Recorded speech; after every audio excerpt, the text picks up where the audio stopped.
আজকে একটা বাস্তব জীবনের কঠিন গল্প নিয়ে আমাদের স্টুডিওতে হাজির আছেন জনাব মোহাম্মদ আমিরুল ইসলাম আমির। আসসালামু আলাইকুম।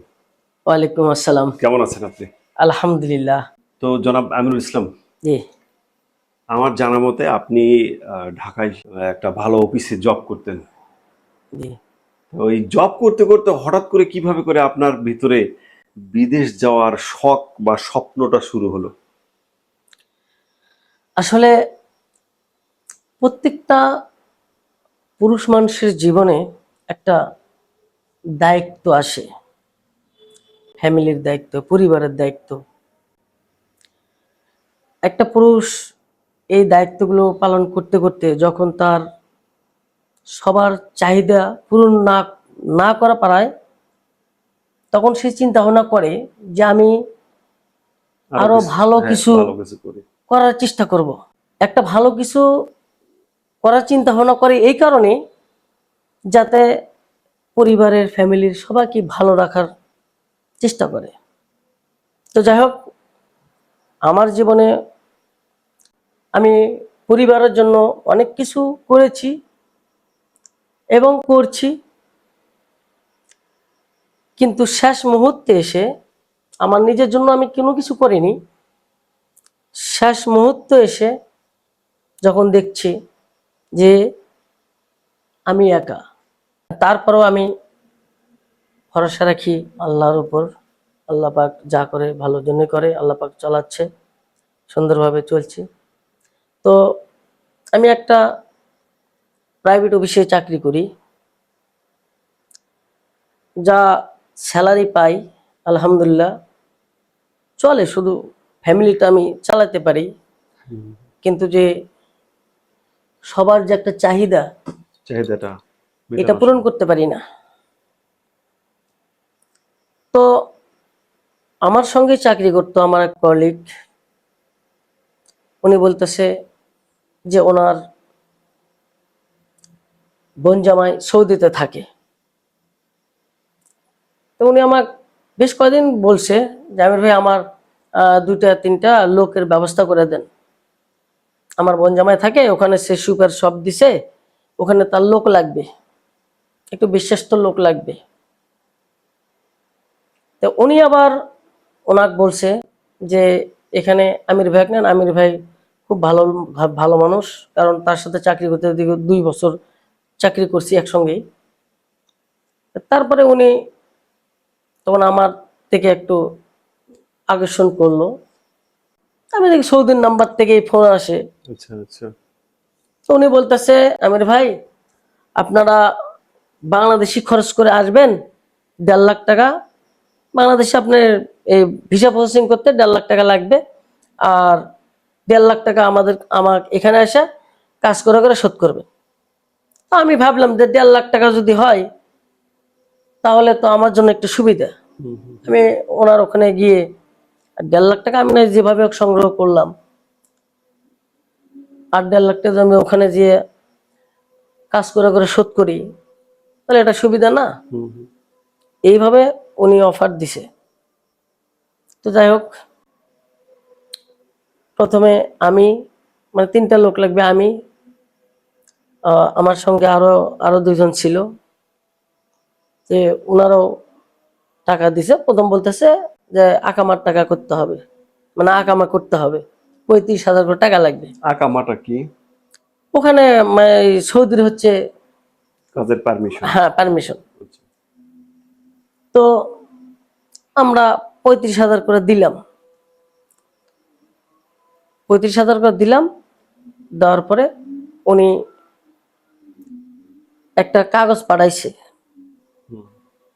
তা আসলে আরবি তো ওইভাবে আমাদের মানে আমরা বুঝবো না। বুঝিও না। তো এটা দেখে মনে করলাম যে হ্যাঁ ঠিকই মনে হয়।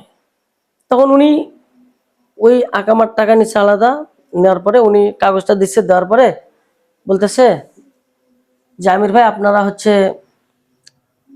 আর 50,000 টাকা দেন, আর 50,000 টাকা দেন, আমি হচ্ছে এই ভিসাগুলা আপনাদের ওখানে পাঠিয়ে দিই। আপনার একটা ইয়া দেন, একটা এজেন্সির একটা ঠিকানা দেন। মানে যে এজেন্সিতে পাঠাবে। তো আমি একটা এজেন্সিতে করলাম, পাঠাই দেওয়ার পরে তো উনি আবার ওই এজেন্সির ওই কাগজটি পাঠাই দিছে। আর পাঠাই দেওয়ার পরে ওই এজেন্সির কাছে আমি জিজ্ঞেস করছি যে এগুলি কি ভিসা করছে, হ্যাঁ এগুলি ভিসা। তো পরবর্তী যখন বলছে যে ভিসা, উনি আবার পরিপূর্ণভাবে চেক করেনি যে এই ভিসাগুলা যে আরো 1 বছর আগে এগুলি লোক চলে গেছে, কাজও করতেছে। ও আচ্ছা তো আচ্ছা। উনিও আবার এতটা করেন, তো ভিসা থেকে বলছে যে উনি হ্যাঁ এগুলো ভিসা। তখন উনি 50,000 টাকা আরো মানে চাইলো। তা আমরা ভাবলাম 50,000 টাকা আমার ঋণ তো শোধ করাই লাগবে, ওখানে যাওয়া শোধ করা লাগবে, এখানেও শোধ, গরু বেচর যা আছে বিক্রি করা। যারা প্রবাসে যায় এরা যদি প্রবাসে গিয়ে যদি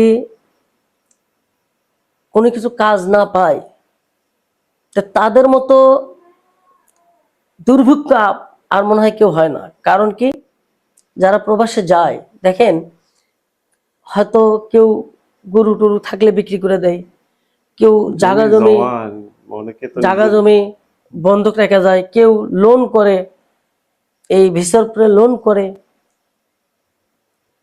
তো যাই হোক, তখন আমি ভাবলাম যে যেহেতু টাকা দেওয়াই লাগবে, তো উনি বলতেছে ভাই আমার আমার কাছে তো টাকা নাই, আমার তো সুপার শপটা করতে এখানে অনেক টাকা দেওয়ার লাগলো, আমার কাছে আসলে টাকা নাই, দেন আপনি, তারপরে আমি ভিসাগুলো যখন পাঠাবো তখন প্লেনের টিকিট মিকিট যা আছে সম্পূর্ণ আমি এটা দেখতেছি। তো আমি ভাবলাম যে যেহেতু আর কাছে আমরা যা কাজ করবো উনি আমাদের বেতন দেবে, তো যেহেতু সমস্যায় পড়ছে তখন আমরা টাকা দাম এমন ভাবে কথা বলে যে আপনি বিশ্বাস না করে পারবেন না। আমার বলতেছে ভাই আপনাকে আমি আমার ভাইয়ের জায়গায় সম্মান করি, এভাবে কথা বলছে।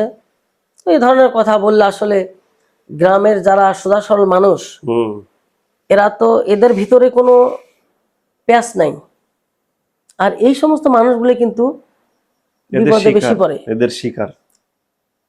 তো যাই হোক, তখন দিলাম আরো 50,000 টাকা। দেওয়ার পরে পরে যখন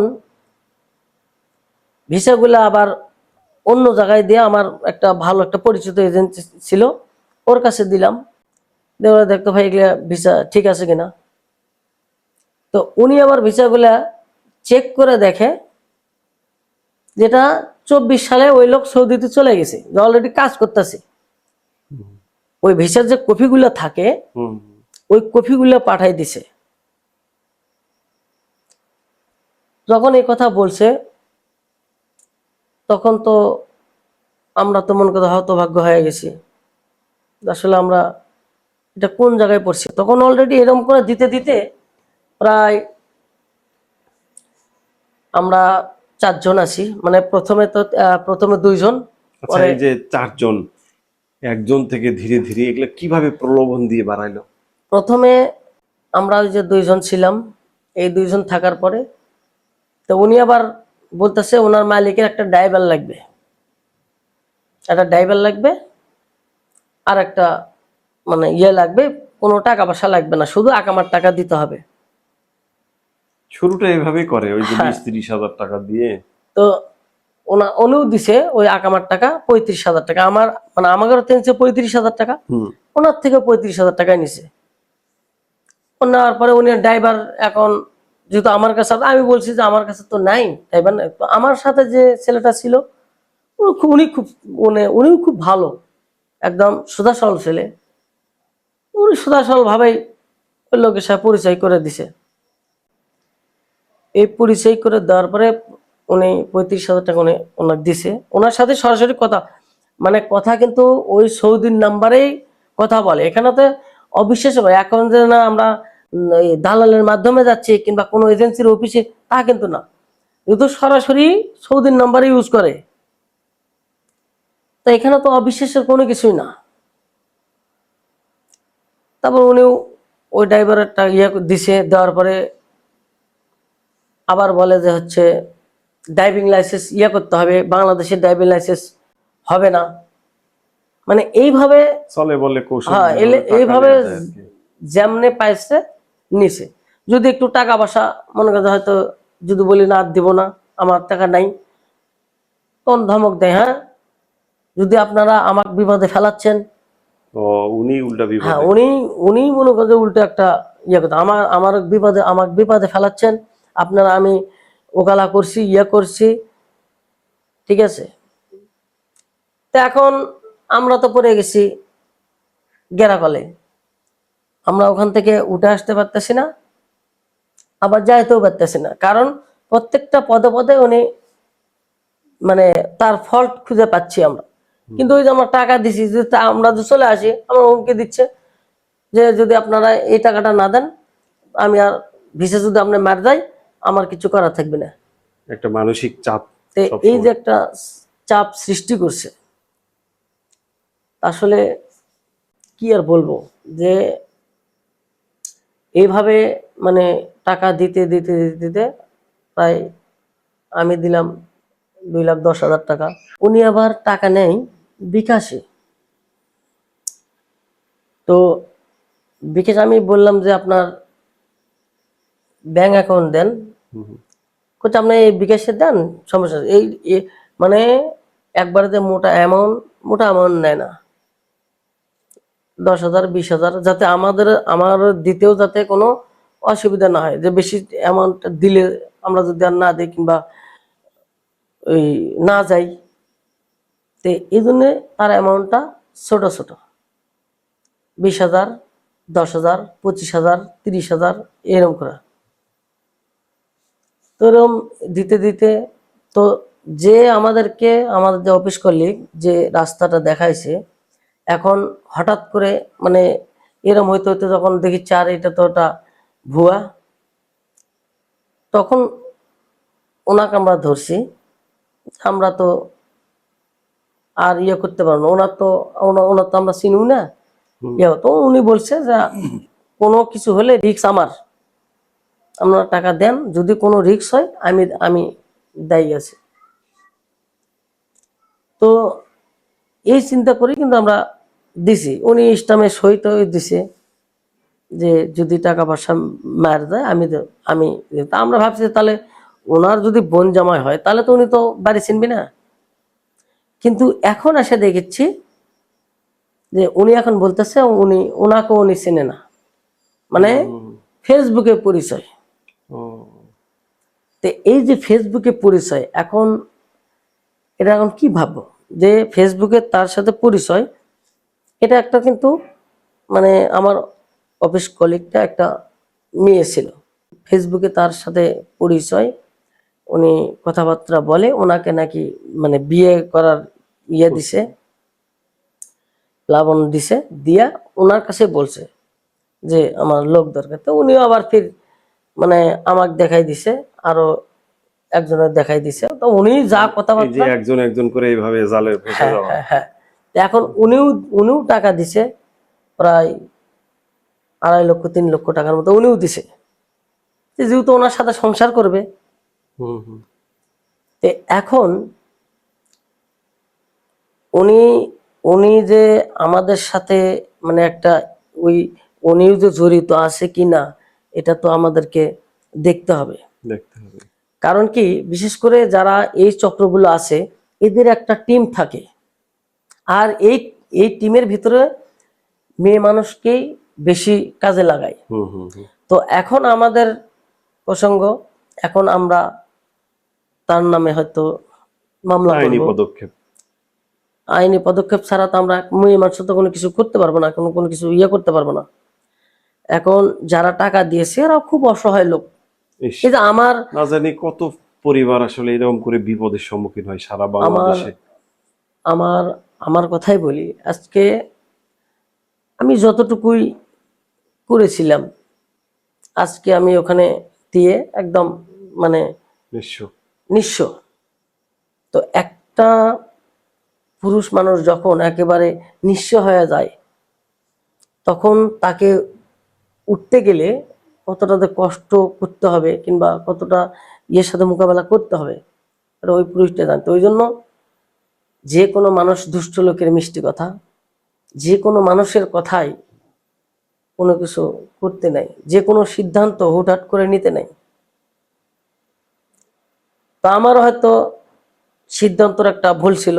আমি স্বপ্ন দেখছিলাম যে একটা ভালো জায়গা যাব, যা ভালো কিছু এখানে যদি আমি ধরেন 15,000 টাকা স্যালারি পাই, তা আমি যদি বিদেশ বাড়িতে পরিশ্রম করে যদি আমি অন্তত 40,000 টাকা, অন্তত 30,000 টাকা যদি ইনকাম করতে পারতাম, তাহলে আমার ফ্যামিলিটা ভালোভাবে চলতে পারতো। এত কম টাকায় একটা সুযোগ, তো এই সুযোগের প্লাবনে ঢোকা আজকে আমি সর্বশান্ত। সর্বশান্ত। আসলে আহ, আমরা তো যখন কোনো কাজ পাই না, আমাদের বাংলাদেশে এমনই অবস্থা যে প্রতি বছর বেকারত্বের হার দিন দিন অনেক বেড়ে চলছে। যখন কোনো আর কাজ পারি না তখন আমরাও থাকি দিশেহারা। আর ঠিক সেই সময় তো বাপ দাদার জমি জমা থাকে, বাড়িতে গরু বাছুর বা মায়ের সোনা দানা, এগুলোর উপর রিস্ক নিয়ে আমরা তখন একটা পথ বেছে নিই, সেটা হচ্ছে বিদেশ যাওয়া। আর ঠিক এই জায়গাতেই শতকরা যে কত পার্সেন্ট দালাল আছে হ্যাঁ, আমরা নিজেরাও ঠিকঠাক মতো জানি না। সো আমি মানে যারা বিদেশ যাওয়ার জন্য চিন্তা ভাবনা করবেন তারা জানার হয়তো অনেক রাস্তা আছে, দীর্ঘদিন জানতে হবে। হুট করে ডিসিশন উনি বললো, আসলে হুট করে কোনো ডিসিশন নেওয়া ঠিক হবে না। এটা আপনাদের জানার বিষয় আছে। এবং আমার মনে হয় উনি যে কাজটা করছে আসলে একটা হাওয়ার মধ্যে টাকা ছিটে দেওয়া এরকম। কারণ টোটাল টিমটাই যে মূল যে অপরাধী, যে দালাল, তাকে কিন্তু কেউ চেনে না, তার কোনো ব্যাংক অ্যাকাউন্ট নেই। সো আমি আপনাদের কাছে বিনীত অনুরোধ জানাবো, আপনি যে খারাপ অবস্থায় দুশ্চিন্তার মধ্যে আছেন, এরকম অবস্থায় বিদেশ যাওয়ার ডিসিশন নিয়ে আপনার পরিবারকে আরো খারাপ অবস্থায় ফেলে দিচ্ছেন কিনা সেটা আগে বোঝার চেষ্টা করবেন। ফাইনালি আমি আপনাকে একটা রিকোয়েস্ট করব, যারা বিদেশ যেতে চাচ্ছে এবং হুটহাট এভাবে করে ডিসিশন নিতে যাচ্ছে, তাদের জন্য আপনার যদি কিছু বলার থাকে দয়া করে ক্যামেরাতে বলবেন। আমি তাদের উদ্দেশ্যে একটা কথাই বলবো, বিদেশ যান, ভালো। কারণ বাংলাদেশে বেকার অবস্থা একেবারে বেশি। এরা বেকারত্ব বেশি, কারণ বাংলাদেশে কিন্তু কর্মতল কম। হ্যাঁ, কর্মসংস্থান নেই। তো এই জন্য আমি বলবো যারা বিদেশে যাবে সঠিকভাবে সঠিক জায়গায় ভাবে চিন্তা সিদ্ধান্ত নেবেন, এবং কার কাছে টাকা দিচ্ছেন এই জিনিসগুলো ভালো করে খেয়াল করে তারপরে আপনারা টাকা পয়সা লেনদেন করবেন। আর বিকাশের মাধ্যমে কোনো টাকা পয়সা লেনদেন করবেন না। আজকে বিদেশে এই বিকাশী টাকা লেনদেন করতে গিয়ে আমি তাকে খুঁজেও পাচ্ছি না। আজকে যদি তার আমি ব্যাংকে লেনদেনটা করতাম তাহলে কিন্তু আমি তাকে ধরতে পারতাম। তারা কখনো তাদের নিজের ফিঙ্গার দেওয়া সিম ইউজ করে না। কারণ আমি এ পর্যন্ত যেটাই দেখে করছি, যে নাম্বারে টাকা দিছি আমি, একটা নাম্বার একটা ইয়ের থেকে তোমার গ্রামীণ কাস্টমার কেয়ার থেকে একটা জিডি করে ওই নাম্বারটা আমি নাম ঠিকানাটা নিয়েছি। তার ঠিকানাটা হচ্ছে একদম কক্সবাজার মহেশখালী। তো এই যে নাম হচ্ছে তার নামটা মনে নেই, কিন্তু দেখেন আবার এই খুঁজতে খুঁজতে খুঁজতে খুঁজতে আবার দেখেন নরসিংদীতে পাইছি একটা ঠিকানা। ওনার স্ত্রী, উনি বলছেন ওর বিয়ের সাথে কিছুই করেনি, অথচ আমি খুঁজে খুঁজে তার বাড়িটা পাইছি, তার ওয়াইফকে পাইছি। তার ওয়াইফ বলতেছে যে আমার কাছেও 3 লক্ষ টাকা লোন করে নিছে, নিয়ে পরিশোধ করে না। কি দেখেন যে সে কত বড় একটা একটা বাটপার। তাকে ভিডিও ফোন দিলে ভিডিও কলে তো আসে না, হুম, ভিডিও তো ফোন দিলে মানে ভিডিও কল যদি দেখায় তো মানে তার সুপার শপটা দেখায় যে এই যে আমার এটা সুপার শপ। তা আমরা যে আসলে এতটাই বোকা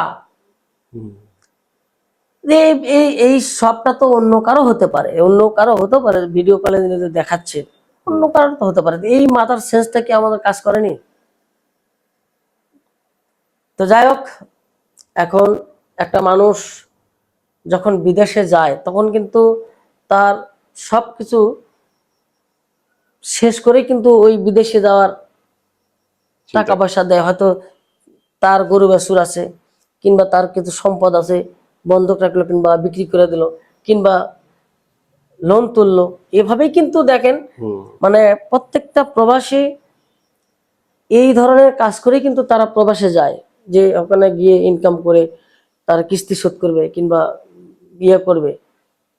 কিন্তু এই জায়গাতে তো গিয়ে যদি কেউ প্রতারিত হয়, তাহলে তো ওই ওই ওই ছেলেটা একেবারে সর্বশান্ত। এই জন্য আমি মনে করি যে যে কেউ বিদেশে যাবে অবশ্যই ভাবে চিন্তা কাকে টাকা দিচ্ছি, কার মাধ্যমে দিচ্ছি, তার অবশ্যই ব্যাংক অ্যাকাউন্টে লেনদেন করাটা সবসাথে বেটার। কারণ ব্যাংকে লেনদেন করলে তার একটা ডকুমেন্টস থাকে, একটা আইনি পদক্ষেপ নিতে গেলে ওই ডকুমেন্টসটা কাজে লাগবে। কাজে লাগবে। এই স্টাম্প করে নিয়ে স্টাম্পের উপর নিয়ে এটা ইয়ে করবে, এটা যাতে আইনের ভাবে, যাতে আইনি ভাবে কোনো পদক্ষেপ নিতে পারে, সেই অনুযায়ী টাকা দেওয়াটা উত্তম। সে ধন্যবাদ আপনাকে। আমরা একদম শেষ প্রান্তে চলে এসেছি। আমাদের এই সময়টাতে ডিসিশন নিতে খুব তাড়াহুড়ো করে ফেলি। এই জিনিসটা, এই ব্যাপারগুলো দালাল বোঝে। দালাল এটাও বোঝে যে বিদেশ সম্বন্ধে যারা যেতে চাচ্ছে তারা অবুঝ, এবং এই জন্য ভুলভাল বুঝিয়ে, ভুলভাল জানিয়ে এই তথ্যগুলো, এই অর্থগুলো সংগ্রহ করার চেষ্টা করে। আর এই অর্থগুলো আসলে যখন গ্রহণ করে তখনও মানসিক একটা চাপ দিয়ে বিভিন্ন ওয়েতে নেয়।